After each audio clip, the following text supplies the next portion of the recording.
కపర్దాంచితగాంగ. కపర్దము చిగురాకుల్లా ఎర్రగా ఉంది. ఈ పువ్వు చూసారా అంటే నలవంక అలా ఉంది ఆయన తలిగంతు. అలాగే అమృతం ఉండాలి కదా చెట్టుకి. అమృతం ఏంటయ్యా అంటే ఈ అమృత కిరణుడు చంద్రుడు ఉన్నాడుగా, సరిపోయింది. కానీ శివుడు ఎలా ఉంటే నిలబడ్డ చెట్టులాగా ఉన్నాడయ్యా అన్నాడు ఇక్కడ. ఏమిటా చెట్టు? కల్పవృక్ష స్వరూప. ఏది కావాలంటే అది ఇచ్చే కల్పవృక్షంలో శివుడు ఉంటే, చెట్టులో శివుణ్ణి చూడడం, శివుణ్ణి చెట్టుగా చూడటం. శివుణ్ణి చెట్టుగా చూడడం ఎంత అందమో తెలుసా? చూడండి, చెట్టు ఇలా రా రా రా రా అని పిలిచి నీకు పండిస్తుందా? నువ్వు పాపాత్ముడువా అయితే పో నీకు ఇవ్వనంటుందా? ఎవడు ఆశ్రయిస్తాడో వాడికి అది ఇస్తుంది ఇక్కడ. అలాగే పరమేశ్వరుడు కూడా ఒకరికి ఇవ్వాలని ఒకరికి ఇవ్వకూడదని అనుకోడు. గీతలో చెప్పలేదే, నమో ద్వేష్యోస్తి కశ్చన. నేను ద్వేషించేవాళ్ళడు, ప్రేమించేవాళ్ళడు. నేను ఎలా ఉంటాను? నేను నాలాగే ఉంటాను. నన్ను ఆశ్రయించిన వాడు అది పొందుతున్నాడు. ఎంత గొప్పగా చెప్పాడు. ఆ తత్వాన్ని వృక్షంతో కాక దేనితో పోలిస్తామండి? అందుకే వేదం మరొక చోట వృక్ష ఇవ స్తబ్దో దివితిష్టత్యేకః అని చెప్పింది ఇక్కడ. దాన్ని దీనికి అన్వయించుకోవాలి అప్పుడు. ఎందుకంటే వేదంలో భాగమైనప్పుడు వేదాన్ని ఇతర భాగాల నుంచి తెచ్చుకోవాలి కదా. కానీ శివుడు వృక్షంలా ఉన్నాడంటే వృక్షాల్లో శివుడిని చూడు అని చెప్పడం ఒకటి. ఈ ఒక్క మాట తెలుసుకుంటే, వృక్షాలని శివుడిలా చూస్తే ఎక్కడ పెడితే నరికేయంగా.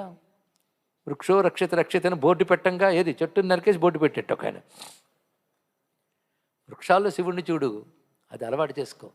అందుకే వృక్షాలను కూడా ఈశ్వర కైంకర్యంలో భాగంగా చేస్తాం. వృక్షాన్ని ఈశ్వరుడిగా చూస్తాం. బిల్వదళాలు తీసుకుని శివుడికి పూజ చేస్తాం. బిల్వ వృక్షమే శివుడిని ఆరాధన చేస్తాం. అలాగే అశ్వత్థం, వటం, ఎన్ని దేవతా వృక్షాలు మనం చెప్పుకుంటున్నామండి. మన సంస్కృతి ఆ చెట్లతో ప్రకృతితో ముడిపడి ఉంది. వాటి కింద కూర్చుని జపం చేసి యోగులు ఉన్నారు. మహానుభావురాలు మార్గరెట్ నోబుల్, అంటే కొంచెం వాళ్ళ పేర్లు చెప్తే మనకు ఉత్సాహం వస్తుంటుంది. ఆవిడెవరనుకున్నారు? సిస్టర్ నివేదిత. మార్గరెట్ నోబుల్ అంటే స్వామి వివేకానంద చెప్పినటువంటి జ్ఞానానికి ముగ్ధురాలై భారతదేశం ఇంత గొప్పదా అని ఈ దేశానికి వచ్చి ఈ దేశానికి ఈ సంస్కృతికి తనను తాను నివేదించుకున్న మహాత్మరాలు సిస్టర్ నివేదిత. ఆవిడ ఒక పుస్తకంలో ఒక మాట అంటుందండి, నాకు భారతదేశంలో వచ్చాక హిమాలయాలు చూసినప్పుడు హిమాలయాల్లో పచ్చదనం, ఆ పచ్చదనాల మధ్య జలపాతాలు ప్రవహిస్తూ ఉంటే నిలబడ్డ శివుడు గంగ ప్రవహిస్తున్న జటాజూటంతో ఉన్నట్టుగా సాక్షాత్కరించింది అని చెప్పి. అలాగే నేను ఇక్కడ భవ్యమైన క్షేత్రాల్లో సంచరిస్తుంటే ఆ వృక్షాల కింద మఠం వేసుకున్న సిద్ధపురుషులను చూశాను. ప్రతి సిద్ధపురుషుడు ఒక శివలింగంలా కనబడ్డాడు. ఎంత అందమైన భావం చూడండి.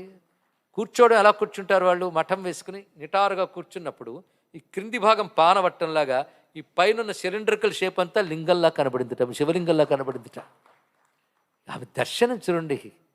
ఆవిడకు రుద్రం బాగా అర్థమైందండి. ఎందుకంటే భక్తి వల్ల రుద్రం అవుతుంది, రుద్రం అర్థమవుతుంది, రుద్రం వల్ల భక్తి వస్తుంది. రెండూ కూడా భక్తి కోసం రుద్రం తెలుసుకోవాలి. కానీ ఏమి చెప్పబడిందని జ్ఞానం కోసం అవసరమే. జ్ఞానం వల్ల భక్తి రావాలి కదా. జ్ఞానం వల్ల భక్తి ప్రబలాలి. భక్తి వల్ల ముక్తి, మరొకట్లేదు ఇక్కడ. అయితే కొంతమంది భక్తి వల్ల జ్ఞానం, జ్ఞానం వల్ల భక్తి, ముక్తి ఈ మాటను పక్కన పెట్టండి. జ్ఞానం వల్ల పరమాత్మపై ప్రేమ పెరగాలి. ఆయన తప్ప మరొకట్లేదు అనే దృఢభావం కలగాలి. దాని పేరు భక్తి. దానివల్ల లభిస్తోంది ముక్తి. ఇది శాండిల్యుడు భక్తి సూత్రాలు చెప్పిన మాటను ఇక్కడ అన్వయించడం జరుగుతున్నది. మొత్తానికి విశ్వమంతా విశ్వేశ్వరుడిగా చూసే ఒకనొక జ్ఞాన కోశం రుద్ర నమ్మకం అండి ఇక్కడ. కనుక పర్జన్యాత్మకుడైన రుద్రుని చూసాం, ఆఖరి బురదల్లో వాటిలో రుద్రుని చూసాం. ఇలా అనుకుని మీరు ఎక్కడికి వెళ్తే బురదలో కాలేసినా జారిపోంట. తెలుసా మీకు? శివుణ్ణి అలా అనుకుని కానీ మీరు ఎక్కడికైనా వెళితే అన్ని చోట్ల ఆయన ఉన్నాడు అన్నావు కనుక అన్ని చోట్ల నుంచి రక్షిస్తాడు. ఇది రుద్రుని యొక్క స్పెషల్.